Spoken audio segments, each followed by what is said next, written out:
Šviežiais laidos produktais rūpinasi ir laidą remia Lidl. Sveiki visi, esu Justinas Kapkovčius, virtuvės šefas, o šiandien mūsų laidoje mes pasigaminsime žirnelių sriubą. Pradžiai susismulkiname šoninę. Į įkaitintą puodą dedame šoninę.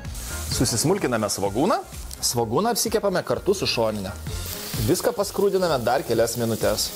Svogūnai su šoninė apskrudo, atėjo laikas žirneliams. Žirnelių vandens šiam receptui mums nereikės, tad persikošiame per sietelį.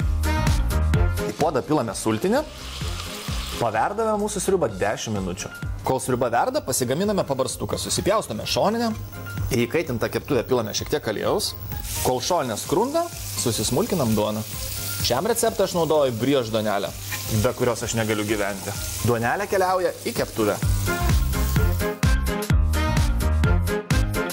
Mūsų sriuba įsitroškino, beliko ją susitrinti, tad viską dedame į trintuvę. Keli lapeliai mėtos šiam receptui taipogi nepamaišys. Sriubą pilame atgal į puodą ir nuskaniname druska bei pipirais. Šaukštelis grietinės, keli šaukšteliai mūsų kritonų, keli lapeliai mėtos.